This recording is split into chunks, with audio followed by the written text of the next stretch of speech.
Hi, Alex. Good to be back. Yeah, it's a report by the pressure group Hope Not Hate.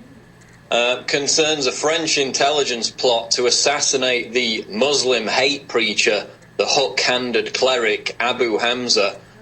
And basically what happened, they were frustrated at the fact that the British intelligence services, which, as all our other research shows, clearly runs the European branch of Al-Qaeda. You've got hundreds of terrorists flocking from Britain to Syria under the wing of Anjem Choudhury, who is also connected to this, and again, working for British intelligence. But this was based on a copy of a 1999 nail bomb attack, which happened in London, killed 3 people, injured dozens, by David Copeland, who was a far-right terrorist. So the French planned to stage a false flag, use similar tactics, similar weapons to the Combat 18 neo-Nazi group in Britain, then blame it on them and therefore avoid responsibility for their attack. But as he said, they wanted to get rid of Abu Hamza because they thought that the British intelligence services were basically protecting him. In fact, they referred to London as Londonistan because of the ease with which these Al-Qaeda networks go in and out of the country. Because over and over again, we've proven that British intel runs Al-Qaeda in Europe. Harun Rashid Aswat, the so-called mastermind of the 7/7 bombings, was on the MI5 payroll, and he was one of the closest aides to Abu Hamza in the late 90s. So they were both working for British intelligence. Hamza admitted he was working for Special Branch as far back as 1997. And then in 2006, he said his hate preaching had been tacitly approved by MI5. So that's right. Let's be clear. A SWAT was over the 7/7 bombings on record. And I literally had police threaten to arrest me when I was on the streets trying to interview witnesses about this with you just a few days after the 7/7 bombings. I went to London, and we turned out it was a drill. They were patsies who thought they were part of a drill. Some figured it out and ran. They were shot to death at Canary area there. And again, this is how they set them up. But the point is, this is on record. Even Fox News and the Associated Press has reported that MI5, MI6 were handling the SWAT character who then was trying to create terror networks, but they couldn't do it. So then they hired people who thought they were part of a drill. And let's understand this. We can't get our reporters into England sometimes. Michael Savage can't get into England. Former Navy SEALs can't get into England if they ever criticize Islam in any way. But you're allowed to be actual Al-Qaeda and be involved in terror bombings. Well, exactly. I mean, look at this group called Al-Muhajiroon. It's led by Anjem Choudhury and Omar Bakri Mohammed. That's the group that's training and equipping all the terrorists to travel from the UK to Syria. Back in 1997, Ron Susskind, a journalist, was told by the cohort of Choudhury, Bakri Mohammed, that they were also working for British intelligence. So again, they admit they're working for British intel. They send all the terrorists out to Syria. When those terrorists come back, they're then arrested by the government. So they're all working for British intelligence. These are the chief European network leaders of Al-Qaeda. Another one, Abu Qatada, he was the inspiration for European Al-Qaeda. Turned out he was MI5. Every single case you look at leads back to British intelligence, and it's the same with this guy, Abu Hamza, which apparently is why the French were trying to assassinate him, because there were good agents within those security services in France, and they realized that, you know, he was one of the boys, he was on the team, so the only thing they could do is hatch this plot to get rid of him. Expanding on that, Paul, separately, 5 of the leaders of Al-Qaeda worldwide were all born in the U.S., and one of them is Jewish. Adam Gadon, and his grandfather is the former head of the ADL. He was arrested beating up Muslims in Los Angeles until he figured out how to go become Al-Qaeda so that he could play the part of Al-Qaeda. I mean, this is absolutely insane. And then they use the Al-Qaeda threat to take our liberties while turning the Middle East and Egypt over to Al-Qaeda. Well, I mean, look at the guy who's supposed plot, the Christmas Day bombing, led to the intensification of the TSA harassment, the body scanners, Anwar al-Awlaki. He was the inspiration for 5 of the 9/11 hijackers, yet as Fox News reported, he was dining at the Pentagon months after 9/11, and it was also admitted that he was working for the FBI. So the very inspiration behind the alleged hijackers on 9/11 visits the Pentagon months after, and then, goes on after that to become the inspiration for the Times Square bombing, that attempted bombing, the Fort Hood shooting. He was the inspiration behind that. And by the way, they declared national security on that with Major Hassan for 2 years. He was being run by Awlaki, and the CIA knew, and they declared national security on those emails and will not even declare it a terror attack. Let's put the Fox News headline back up. The guys were able to find it.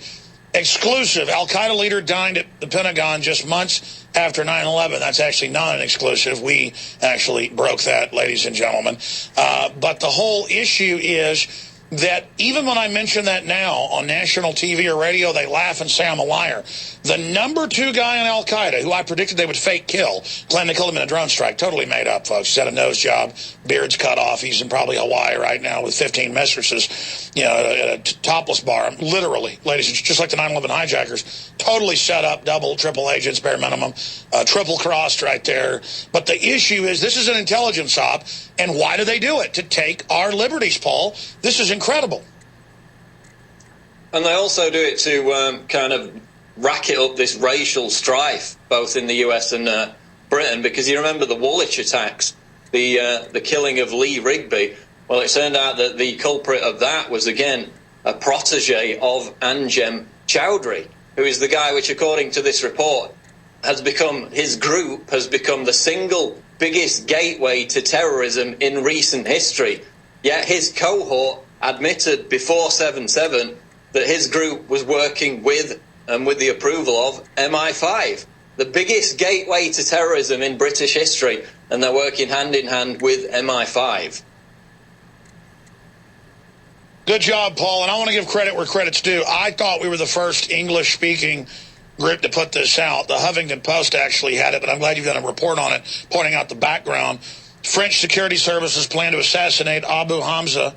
And then here it is now out of the Telegraph, just now breaking as well. So we're all basically breaking at the same time. French spies and neo-Nazi plot to kill Abu Hamza. I mean, that Abu Hamza guy is just a disgusting blob trying to radicalize everybody so they can then again take British folks' rights. It's so disgusting. I mean, I am so sick of being treated like a terrorist when I'm totally innocent and the government runs the terrorist, Paul. Well, exactly. But those other reports you mentioned don't talk about the fact that Abu Hamza is MI5, so they only give you half the story, which is why people are coming to Infowars.com. But I'm sick of Adam Hamza. I saw that fat pig on television when I was over in England. Yeah, he's on television over there calling for killing everybody. I mean, it's so obvious he's a government agent. It's come out he is. He brags he is. Well, eventually they had to extradite him. It took years and years, despite his clear links to Al-Qaeda. Finally, in October last year, they extradited him to the US. So these patsies, these stooges, only have a limited time span before they become redundant. I guess they were playing clips of him, but they do have a guy. Who's the guy I saw on TV that looks just like him? What do you think the goal is of bringing in the radical Muslims and trying to turn England over to Al-Qaeda and the rest of the world? Why does the New World Order love Al-Qaeda? Is it just the Saudi Arabian money? I mean, why did the British intelligence create Saudi Arabia? I mean, they just are in love with the Wahhabists. Well, it's because they use them as chess pieces around the world to take over rogue states, countries that are not part of the New World Order. I mean, they paid Al-Qaeda £100,000 back in '96 to assassinate Gaddafi, so they were on that early. And then, of course, over 10 years ago, it came out that the MI5 had double agents within the real IRA's Omar bomb team actually carried out the bombing, which killed 29 people, a lot of children amongst them. So these people are ruthless, and then people say, oh, well, they couldn't have killed Diana or Dr. David Kelly. They kill kids. They carry out terrorist attacks on a regular basis. IRA attacks throughout the 90s had MI5 fingerprints all over them. And then it came out, you had headlines like, the army asked me to make bombs for the IRA, told me I had the Prime Minister's blessing, then tried to kill me. That was Kevin Fulton, who was, quote, ordered by his handlers to carry out terrorist attacks. By the way, we had him on the show. Wasn't he called Steak Knife? Steak Knife, yeah. What happened to Steak Knife? I haven't seen any update on it. I know there wasn't much attention at the time. One of the British commandos we interviewed got killed after he was on. I can't even keep track of all this. I tell you, it's so frustrating. Well, I mean, watch out for the SAS sniper who recently blew the whistle on the fact that an SAS elite unit killed Diana. Don't think he's going to be hanging around very long, do you? Man, I tell you, I mean, my government's corrupt and so is yours, but the British government's been totally caught doing this. What's wrong with Parliament? Are they just intimidated? Well, there's a few in Parliament that speak out against it, but yeah, they're just divided. I mean, why would you authorize MI5 to pick a place to blow up little kids? I mean, if they're going to blow people up, at least blow up an army base or something to blame it on somebody. At least that's men. I mean, I'm not even saying that's okay, but my God, blowing up kids, man. I agree with Tony Montana. No women, no kids. I mean, it just makes me want to throw up.